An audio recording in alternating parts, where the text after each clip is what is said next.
तो इंपॉर्टेंट चीज यहाँ पे ये है कि जब भी आपका इंटरेस्ट रेट किसी भी महीने के लिए बदलता है तो क्या होता है कि आपका इंटरेस्ट अमाउंट उस महीने के लिए बढ़ जाएगा, प्रिंसिपल अमाउंट घट जाएगा और आपका जो ईएमआई है वो वैसा का वैसा ही रहेगा। पिछले 6 महीने से ऑलमोस्ट 2% से जो होम लोन के इंटरेस्ट रेट है उनको इंक्रीज कर दिया गया है। इसका मतलब यह है कि अगर आपका वेरिएबल रेट होम लोन चल रहा है तो आपका भी जो इंटरेस्ट रेट है ज्यादातर पॉसिबिलिटी है कि इंक्रीज हो गया होगा और इससे आपका जो लोन का टेन्योर है उसको बढ़ा दिया जाता है दोस्तों। तो अगर आप सोचते हो कि 2030 तक आपका जो होम लोन है वो खत्म हो जाएगा तो दोस्तों ये गलत बात है, क्योंकि सरप्राइजिंगली आपको ये पता चलेगा कि 2030 से आपका जो लोन का टेन्योर है वो 2032 तक पहुंच गया है। ये क्यों हुआ है? क्योंकि वेरिएबल रेट होम लोन में आपका जो इंटरेस्ट रेट है उसको इंक्रीज कर दिया गया, जो कि आपका लोन का टेन्योर भी इंक्रीज कर देता है। दोस्तों अगर आपका फिक्स रेट होम लोन चल रहा है तो उस पर आपको कोई भी टेंशन लेने की जरूरत नहीं है, क्योंकि इनमें कोई भी इंटरेस्ट रेट ऊपर या फिर नीचे नहीं जाते,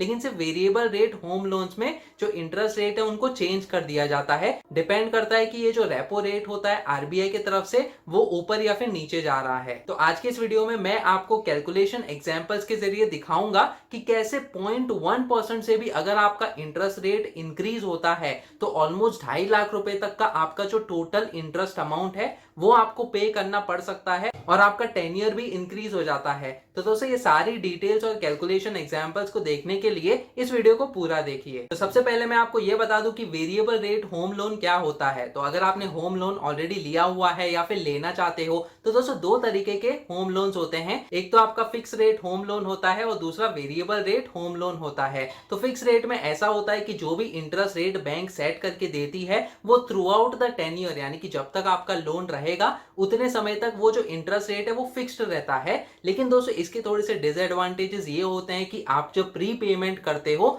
आपका जो प्रिंसिपल अमाउंट है उसको कम करने के लिए तो आपको थोड़ी सी पेनल्टी पे करनी पड़ती है। लेकिन वेरिएबल रेट होम लोन्स में ऐसी कोई भी पेनल्टी नहीं है जब भी आपका प्री पेमेंट आप करते हो। अब वेरिएबल रेट होम लोन क्या होता है कि टाइम के साथ आपका जो इंटरेस्ट रेट है वो या तो ऊपर या फिर नीचे जाता है। दोस्तों ज्यादातर केसेस में ये होता है कि वेरिएबल रेट में इंटरेस्ट रेट ऊपर ही जाता है, नीचे तो बहुत ही कम आता है। लेकिन जब भी गवर्नमेंट को होम बाइंग को प्रमोट करना होता है तो वो इंटरेस्ट रेट्स को कम कर देते हैं ताकि हम जैसे लोग होम लोन का एडवांटेजेस ले सकें। चलिए क्विकली हम देख लेते हैं कि फिक्स रेट और वेरिएबल रेट होम लोन्स में डिफरेंसेस क्या हैं। सबसे पहला पॉइंट तो ये है कि आपके फिक्स रेट होम लोन में जो इंटरेस्ट रेट है वो फिक्स रहता है, लेकिन वेरिएबल रेट होम लोन में आपका जो इंटरेस्ट रेट है वो ऊपर या फिर नीचे जा सकता है। दूसरा डिफरेंस ये है कि जब भी आप फिक्स रेट होम लोन लेते हो तो उसका जो इंटरेस्ट रेट है वो ज्यादा होता है compare two variable rate home loan. तो वेरिएबल रेट होम लोन में जो इंटरेस्ट रेट्स होंगे वो कम होंगे। तीसरा डिफरेंस ये है कि अगर आपको लगता है कि जो होम लोन के इंटरेस्ट रेट है वो फ्यूचर में बढ़ा दिए जाएंगे तो दोस्तों आपको फिक्स रेट होम लोन के साथ जाना चाहिए, क्योंकि उसमें आपका एडवांटेज ये रहेगा कि आपको ऑलरेडी पता है कि जो वेरिएबल रेट होम लोन्स है उसके इंटरेस्ट रेट बढ़ जाएंगे फ्यूचर में और आपका जो फिक्स रेट है उससे भी ज्यादा निकल जाएंगे जो वेरिएबल रेट होम लोन्स है। चौथा डिफरेंस ये है कि जैसे कि मैंने आपको बताया कि प्री पेमेंट करते समय अगर आपका फिक्स रेट होम लोन है तो आपको थोड़ी सी पेनल्टी पे करनी पड़ सकती है, लेकिन वेरिएबल रेट होम लोन में आप बहुत ही आसानी से प्री पेमेंट्स कर सकते हो और आपको कोई भी पेनल्टी पे करने की जरूरत नहीं है। तो दोस्तों ये रहे थोड़े से डिफरेंसेस जब आप फिक्स रेट या फिर वेरिएबल रेट होम लोन के बीच में डिसाइड करते हो। चलिए दोस्तों अब हम क्विकली देख लेते हैं कैलकुलेशन एग्जांपल्स के जरिए कि थोड़ा सा अगर वेरिएबल इंटरेस्ट रेट इंक्रीज होता है तो आपका जो होम लोन का टोटल इंटरेस्ट अमाउंट है उस पे क्या इंपैक्ट पड़ता है और टेन्योर कितना इंक्रीज हो सकता है। तो यहाँ पे जैसे कि आप देख सकते हो home loan with variable interest rates calculation examples, ये वाला आर्टिकल मैंने अपनी वेबसाइट fincalc-blog.in यहाँ पे लिखा हुआ है, जहाँ से आप बहुत ही आसानी से होम लोन का एक्सेल कैलकुलेटर डाउनलोड कर सकते हो।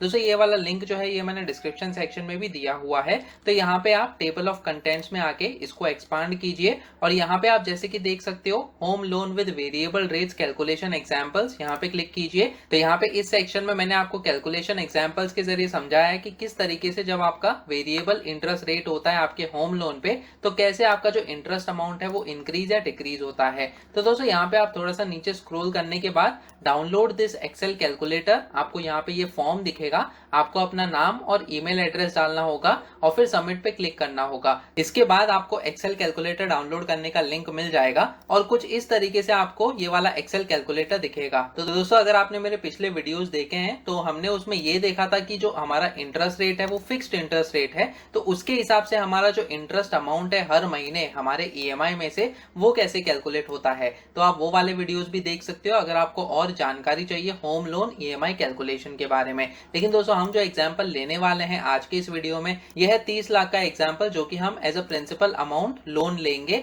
और फिर इसके अलावा जो इंटरेस्ट रेट है स्टार्टिंग में 7% का है। टाइम के साथ हम ये देखेंगे कि जैसे ही इंटरेस्ट रेट बढ़ता है तो आपका कैसे इंटरेस्ट अमाउंट इंक्रीज होता है। इसके साथ साथ मैंने जो एग्जांपल लिया है वो 30 साल का टेन्योर का लिया है। आपका जो होम लोन टेन्योर है आप उसके हिसाब से ये एक्सेल में डेटा डालकर चेक कर सकते हो। यहाँ पे आपको ईएमआई की डिटेल्स दिख रही हैं, तो 19,959 रुपीज का ईएमआई होता है इस एग्जांपल के साथ। तो दोस्तों अगर इसको हमें वेरीफाई करना है तो आप मेरा होम लोन का कैलकुलेटर भी यूज कर सकते हो जो कि ऑनलाइन कैलकुलेटर है। तो इसी वेबसाइट में आपको यहाँ पे कैलकुलेटर्स का लिंक दिखेगा। इसको मैं न्यू विंडो में ओपन करता हूँ। तो जैसे कि आप देख सकते हो यहाँ पे कैलकुलेटर्स का पेज ओपन हो गया जहाँ पे मैंने कई सारे कैलकुलेटर्स आपके लिए बनाए हैं। तो यहाँ पे इंपॉर्टेंट चीज ये है कि हम होम लोन का कैलकुलेटर यूज करेंगे। तो इसको मैं ओपन करूंगा न्यू विंडो में। तो जैसे कि आप देख सकते हो आपका लोन अमाउंट जो है वो हमने एग्जाम्पल के तौर पे लिया है 30 लाख रुपए का लोन। इसके अलावा इंटरेस्ट रेट जो है साल का 7% का है और टेन्योर इन मंथ्स, क्योंकि हमने 30 साल का टेन्योर लिया है तो इन मंथ्स में हमको 360 मंथ्स डालना होगा। तो जैसे कि आप देख सकते हो आपका बहुत ही आसानी से ईएमआई कैलकुलेट हो गया। यहाँ पे 19,959 रुपीज का ईएमआई होता है और यही सेम चीज आपको एक्सेल में भी दिख रही है जो कि ऑटोमेटिकली आपका ईएमआई कैलकुलेट हो जाता है। समझो अगर आपने यहाँ पे 8% का इंटरेस्ट रेट रखा तो 8% के हिसाब से मैंने एंटर पे क्लिक किया। जैसे कि आप देख सकते हो 22,012 रुपीज का आपका ईएमआई होता है। यही सेम चीज अगर हम यहाँ पे 8% डालें तो 22,013 रुपीज का जो अमाउंट है राउंड ऑफ होकर वो यहाँ पे डिस्प्ले हो रहा है। तो दोस्तों ये एक्सेल कैलकुलेटर की मदद से आप अपना ईएमआई भी चेक कर सकते हो और ये कैलकुलेटर के हिसाब से भी आप जान सकते हो कि आपका ईएमआई कितना होता है और टोटल इंटरेस्ट कितना होता है और टोटल अमाउंट आपको कितना पे करना पड़ेगा आपके पूरे लोन के टेन्योर में। अब इंपॉर्टेंट चीज यहाँ पे ये है कि हम अपने एग्जाम्पल में 7% का इंटरेस्ट रेट लेंगे, लेकिन दोस्तों इस एक्सेल में हमें थोड़े से चेंजेस करने पड़ेंगे। और वो चेंजेस क्या है, क्योंकि ये जो इंटरेस्ट अमाउंट है ये इस इंटरेस्ट रेट पे जो कि 7% का फिक्स इंटरेस्ट रेट है उस पे हमने कैलकुलेट किया है। तो यहाँ पे मैं क्या करूंगा कि ये सारे सेल्स में यहाँ पे 7% का इंटरेस्ट रेट डाल देता हूं मैं। तो यहाँ पे मैं डबल क्लिक करूंगा ताकि ये सारे सेल्स में 7% का इंटरेस्ट रेट अपडेट हो जाए। इसके बाद यहाँ पे मुझे इस इंटरेस्ट के सेल में इस सेल का रेफरेंस देना होगा। तो यहाँ पे मैं क्या करूंगा कि इस सेल का रेफरेंस है इसको मैं हटा देता हूं यहाँ से और फिर यहाँ पे इंटरेस्ट रेट का ये वाला सेल का रेफरेंस दे देता हूं।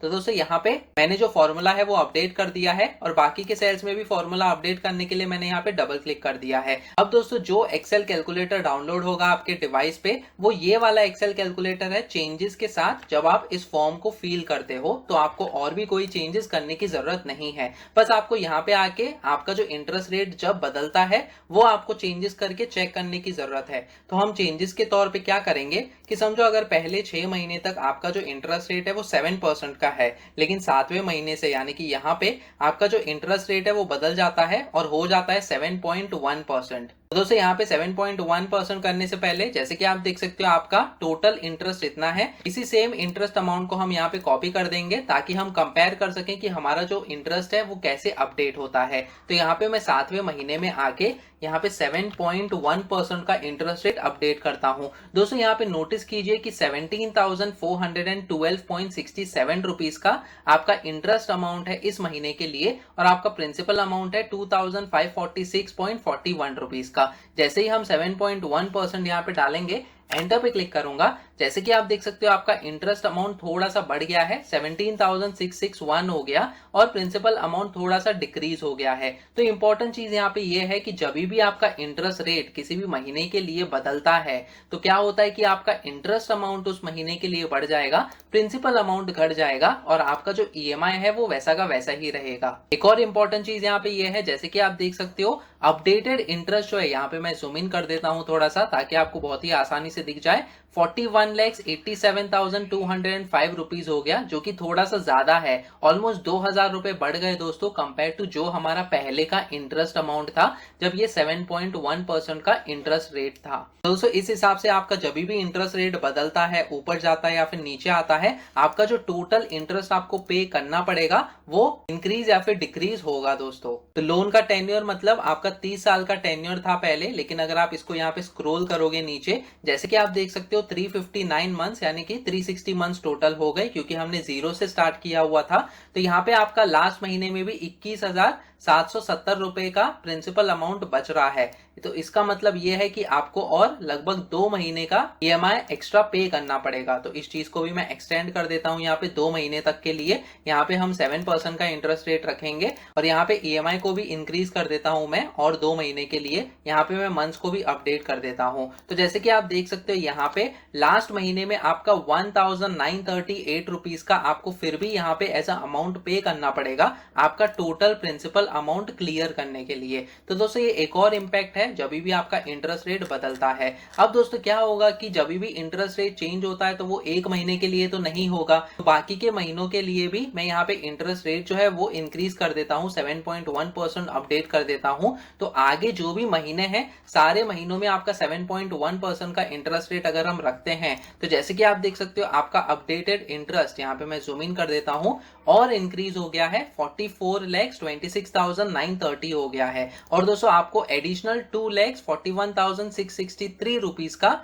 इंटरेस्ट पे करना पड़ेगा जब भी आपका यहाँ पे ऐसे इंटरेस्ट रेट बदलता है। अब दोस्तों ये इंडिविजुअल पे डिपेंड करता है कि आपका होम लोन किस स्टेज पे है, क्योंकि ये हमने 6ठे महीने के बाद ही इसको इंक्रीज कर दिया है, इसीलिए इतना सारा अमाउंट आपको एक्स्ट्रा पे करना पड़ेगा। थोड़े लोगों का लोन होता है जो कि ऑलरेडी 4 या 5 साल गुजर गए हैं, तो वो लेटर स्टेजेस में उनका इंटरेस्ट रेट बदलता है, तो इतना ज्यादा इंटरेस्ट आपको एडिशनली पे नहीं करना पड़ेगा। लेकिन एक बहुत ही इंपॉर्टेंट चीज यहाँ पे ये है कि इनिशियल स्टेजेस में जब आपके शुरुआत के महीने होते हैं, जब आप ईएमआई पे करते हो, तभी आपसे से ज्यादा इंटरेस्ट अमाउंट ले लिया जाता है। और उस समय अगर आपका जो इंटरेस्ट रेट है वो बदलता है तो दोस्तों ज्यादातर केसेस में आपका जो इंटरेस्ट अमाउंट है वो आपको बहुत ही ज्यादा पे करना पड़ेगा। अब इस चीज को हम कैसे बचा सकते हैं, किस तरीके से हमारा जो टोटल सेविंग्स है उसको हमें कम करना चाहिए, तो दोस्तों यहाँ पे प्री पेमेंट्स का भी कॉलम दिया है मैंने। यानी कि अगर आपके पास थोड़ा सा पैसा इकट्ठा हो गया तो आप यहाँ पे बैंक में जाके थोड़ा सा प्री पेमेंट कर सकते हो, ताकि आपका जो प्रिंसिपल अमाउंट है वो कम हो जाए।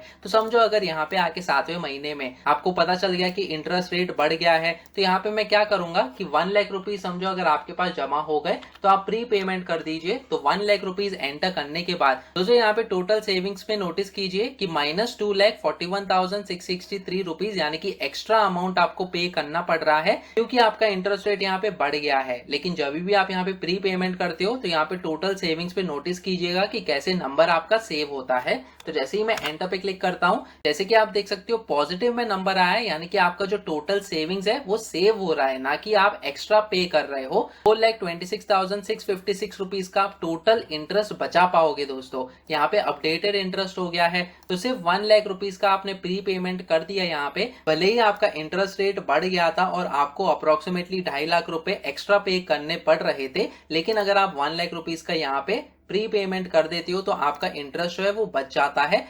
37,58,611 रुपीज का आपका अपडेटेड इंटरेस्ट हो जाता है। और टोटल इंटरेस्ट पहले था इतना, लेकिन प्री पेमेंट के बाद आपको इतना पे करना पड़ेगा। अभी समझो लगभग और 6 महीने के बाद, यानी कि यहाँ पे 13वें महीने में आपने 1 लाख रुपए और प्री पेमेंट किया, तो यहाँ पे मैं 1 लाख रुपए का प्री पेमेंट कर देता हूँ। एंटर पे क्लिक करूंगा, जैसे कि आप देख सकते हो आपका सेविंग्स और बढ़ गया है, क्योंकि आपका अपडेटेड इंटरेस्ट कम हो गया। सेविंग्स हो जाता है 9,36,906 रुपीज का। तो दोस्तों इस तरीके से आपको प्लान करना चाहिए। जैसे ही आपके पास थोड़ा सा पैसा इकट्ठा हो जाता है आप प्री पेमेंट्स कर सकते हो। और आपको ये भी ट्रैक करना चाहिए कि कब आपका इंटरेस्ट रेट बढ़ रहा है या घट रहा है। सोचो ये 6 महीने के बाद 13वें महीने में वापस से अगर आपका इंटरेस्ट रेट बढ़ जाता है तो आपको यहाँ पे 7.1 की जगह समझो 7.25 का आपका इंटरेस्ट रेट हो जाता है। तो यहाँ पे मैं 7.25 का इंटरेस्ट रेट डालूंगा और फिर एंटर पे क्लिक करूंगा, तो वापस से आपका अपडेटेड इंटरेस्ट है वो अपडेट हो जाएगा। ऑलमोस्ट 32,50,000 रुपीज का इंटरेस्ट है,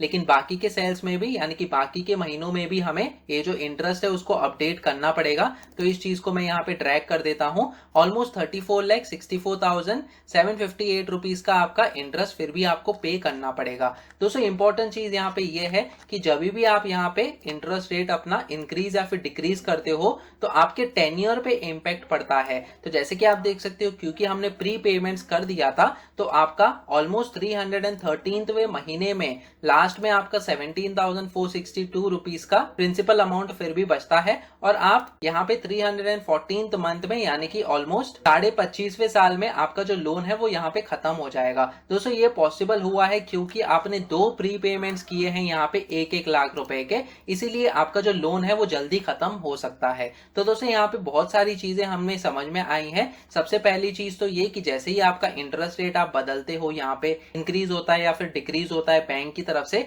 तो आप यहाँ पे इंटरेस्ट रेट अपडेट करके चेक कर सकते हो कि आपका टोटल इंटरेस्ट कितना हो सकता है, हर महीने का इंटरेस्ट अमाउंट आपका कितना होता है। दूसरी चीज आप थोड़ा सा प्री पेमेंट्स कर सकते हो ताकि जो भी इंटरेस्ट रेट ऊपर या फिर नीचे जाए, ज्यादातर तो इंक्रीज होता है दोस्तों, तो उसका जो अफेक्ट है वो नलीफाई हो जाए, वो कैंसिल हो जाए और आपको जो ज्यादा इंटरेस्ट पे करना पड़ सकता था इंक्रीज्ड इंटरेस्ट रेट के साथ, वो आपको ज्यादा न करना पड़े और आपका लोन जल्द से जल्द खत्म हो जाए। तो दोस्तों ये थोड़े से फैक्टर्स है जब आप वेरिएबल इंटरेस्ट रेट के साथ होम लोन लेते हो, टाइम के साथ ऊपर या फिर नीचे जाते रहता है आपका इंटरेस्ट रेट और इस एक्सेल कैलकुलेटर की मदद से आप ट्रैक कर सकते हो हर महीने या फिर हर क्वार्टर में कि आपका कितना आउटस्टैंडिंग प्रिंसिपल अमाउंट बचा हुआ है। उसी के साथ आप प्लान कर सकते हो कि आपको कितना प्री पेमेंट करना चाहिए ताकि आपका जो लोन है वो जल्द से जल्द खत्म हो जाए। इसके अलावा दोस्तों मैंने कई सारे वीडियोस और बनाए हुए हैं एक्सेल कैलकुलेटर को यूज करके, तो आप वो सारे वीडियोस देख सकते हो एक प्लेलिस्ट में, जिसका लिंक मैंने ऑलरेडी डिस्क्रिप्शन सेक्शन में दिया हुआ है।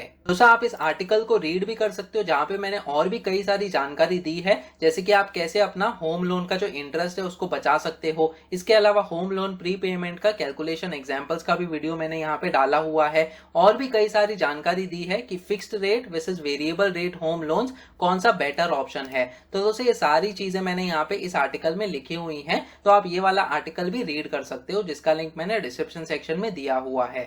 तो जैसे कि हमने देखा, जैसे ही आपका वेरिएबल इंटरेस्ट रेट इंक्रीज होता है तो आपका जो टोटल इंटरेस्ट अमाउंट है वो भी इंक्रीज होगा और दूसरी तरफ जो आपका टेन्योर है, समझो अगर 2030 तक आपका लोन खत्म होना चाहिए लेकिन आपका टेन्योर थोड़ा सा और इंक्रीज हो सकता है। हो सकता है कि 1 साल से बढ़ जाए या फिर 2 साल से बढ़ जाए, ये आपके ऊपर डिपेंड करता है, इंडिविजुअल के ऊपर डिपेंड करता है कि कितना लोन अमाउंट लिया है, किस इंटरेस्ट रेट पे लोन लिया है और कितना लंबा टेन्योर अभी बाकी है, ये सारे फैक्टर्स पे डिपेंड करता है। अब एक बहुत ही इंपॉर्टेंट क्वेश्चन कि क्या हमें फिक्स रेट होम लोन को चूज करना चाहिए या फिर वेरिएबल रेट होम लोन को चूज करना चाहिए। तो दोस्तों ये आपके ऊपर डिपेंड करता है। अगर आप सोचते हो कि फ्यूचर में जो इंटरेस्ट रेट है उसको ज्यादा ही बढ़ा दिया जाएगा तो आप अभी से ही फिक्स रेट होम लोन को चूज करके उसका एडवांटेजेस आप यूज कर सकते हो, क्योंकि आपको तो पता ही है पूरे लोन के टेन्योर में ये जो इंटरेस्ट रेट है इसको फिक्स रखा जाएगा इररिस्पेक्टिव कि आरबीआई कितना इंक्रीज या फिर डिक्रीज करता है उनका रेपो रेट। लेकिन अगर आप सोचते हो कि जो इंटरेस्ट रेट्स है उनको इंक्रीज नहीं किया जाएगा अगले 2-3 सालों तक के लिए और आपके पास इकट्ठा पैसा होगा प्री पेमेंट्स करने के लिए, तो आप variable interest rate home loan को चूज कीजिए ताकि आप इसके एडवांटेजेस यूज करके आपका जो होम लोन है उसे जल्द से जल्द खत्म कर सको। आपने कौन से रेट का होम लोन लिया हुआ है कमेंट सेक्शन में मुझे बताएं और अगर आपकी कोई भी और क्वेरीज है तो आप कमेंट सेक्शन में पूछ सकते हो। आप मेरा टेलीग्राम ग्रुप भी ज्वाइन कर सकते हो जिसमें हम लेटेस्ट पर्सनल फाइनेंस से रिलेटेड न्यूज और टॉपिक्स के बारे में डिस्कस करते रहते हैं। इस टेलीग्राम ग्रुप का भी लिंक मैंने डिस्क्रिप्शन सेक्शन में दिया हुआ है। तो आज के इस वीडियो में इतना ही। वीडियो पसंद आया तो प्लीज इस वीडियो को लाइक कीजिए ताकि ये वीडियो और लोगों तक पहुंचे। अगर आप इस चैनल पे नए हो तो सब्सक्राइब कीजिए मेरे यूट्यूब चैनल फिनकेलसी टीवी को। सब्सक्राइब करते समय बेल आइकन को भी दबाइए ताकि आगे आने वाली ऐसी वीडियोस आप देख सकें। फिर मिलेंगे किसी और पर्सनल फाइनेंस रिलेटेड टॉपिक्स को लेकर, तब तक के लिए आप ये वाले वीडियोस देखो।